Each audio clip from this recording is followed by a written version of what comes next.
Brazil का एक pilot Antonio जो प्लेन क्रैश होने के बाद 36 दिनों तक अमेजन जंगल में फंसा रहा। पल भर के लिए अपनी आंखें बंद कीजिए और कल्पना कीजिए आप एक ऐसे इंसान हैं जो किसी खतरनाक जंगल में फंस गए हैं। आपके पास न भूख मिटाने के लिए खाना है और न ही वापसी की कोई उम्मीद। एडवेंचर फिल्मों में अक्सर आपने देखा होगा कि किसी घने और डरावने जंगल में फंसा कोई शख्स अकेले कैसे बाहर निकलता है। लेकिन अगर आप अकेले ऐसे किसी जंगल में फंस गए तो क्या करेंगे? डरने से और हिम्मत हारने से कुछ नहीं होता, और ऐसा कर दिखाया है। एंटोनियो नाम के एक पायलट ने प्लेन क्रैश होने के बाद लगातार 36 दिनों तक अमेजन के घने और खूंखार जानवरों से भरे जंगल में पायलट फंसा रहा और अपनी जिद की वजह से वापस निकला। आइए जानते हैं कि पायलट आखिर कैसे जंगल से बाहर निकला। ये कहानी है 36 साल के एक ऐसे पायलट की जो 5 हफ्तों तक अमेज़न के खतरनाक जंगलों में फंसा रहा। एंटोनियो, ब्राजील के एक ऐसा पायलट जिसने 28 जनवरी को अपने प्लेन के साथ उड़ान भरी थी, लेकिन तकनीकी खराबी के कारण प्लेन अमेज़न के घने जंगल में क्रैश हो गया और फिर पायलट की तलाश शुरू हो जाती है। कुछ घंटों बाद पता चलता है कि सेस्ना 210 प्लेन क्रैश हो चुका है और पायलट को खोजने के लिए रेस्क्यू ऑपरेशन शुरू किया जाता है। लेकिन दूसरी तरफ पायलट गायब था और उसकी कोई सुराग नहीं मिल रही थी। प्लेन क्रैश होने के बाद पायलट अमेजन के घने जंगलों में फंस चुका था और उसके पास कोई ऐसा साधन नहीं था जिससे वो बाहरी दुनिया से संपर्क कर पाता।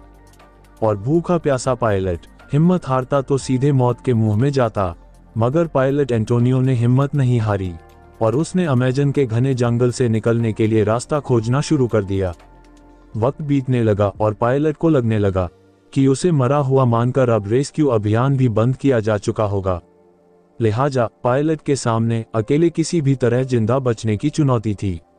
अमेजन के जंगल में अकेले फंसना मतलब मौत के साथ आंख में चौली का खेल खेलना। मगर पायलट चलता रहा पेट भरने के लिए। पायलट एंटोनियो पक्षियों के अंडों को खा रहे थे। जंगल में फलों की कमी नहीं थी, लिहाजा फल के सहारे पायलट ने पेट भरना जारी रखा। जंगली जानवरों से जिंदगी बचाना सबसे बड़ी चुनौती थी। रात के वक्त सोने के लिए वो ऊंचे पेड़ों पर चढ़ जाते थे और फिर सुबह जंगल से बाहर निकलने का रास्ता ढूंढते थे। वक्त बीतता गया और फिर 1 महीने से ज्यादा का वक्त बीत गया। पायलट एंटोनियो के घरवालों ने अब उन्हें जिंदा देखने की उम्मीद छोड़ दी थी। करीब 30 दिनों के बाद पायलट एंटोनियो ने जंगल में कुछ लोगों को देखा। जंगल में कुछ लोगों को देखने के बाद पायलट एंटोनियो खुशी का ठिकाना नहीं। जंगल के अंदर ये लोग चेस्टनट इकट्ठा करने आए थे, जिसके बाद पायलट एंटोनियो ने अपने ऑफिस से संपर्क किया और फिर पायलट एंटोनियो को जंगल से जिंदा रेस्क्यू किया गया। 36 दिनों बाद पायलट एंटोनियो अपने परिवार से मिले तो उन्हें खुशी का ठिकाना नहीं रहा। पायलट एंटोनियो जब अपने परिवार से मिल रहे थे तो इस खबर को ब्राजील की टीवी पर लाइव प्रसारित किया गया और इस दृश्य को ब्राजील के लाखों लोगों ने लाइव देखा।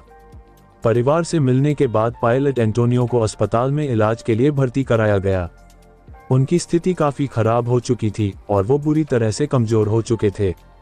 अमेजन जंगल से 36 दिनों बाद सुरक्षित निकलने के बाद पायलट एंटोनियो काफी भावुक हो गए थे। उन्होंने बताया कि एक वक्त उन्होंने जीने की आस छोड़ दी थी, लेकिन उसी वक्त जंगल के अंदर कुछ लोग उन्हें मिल गए। पायलट एंटोनियो ने बताया कि वो बार बार अपने परिवार को याद कर रहे थे और वहीं से उन्हें जिंदा रहने और किसी तरह से जंगल से बाहर निकलने की प्रेरणा मिल रही थी। पायलट ने बताया कि वो किसी भी तरह अपने माता पिता और बहन से आखिरी बार मिलना चाहते थे और इसी उम्मीद ने उन्हें जीवित रखा।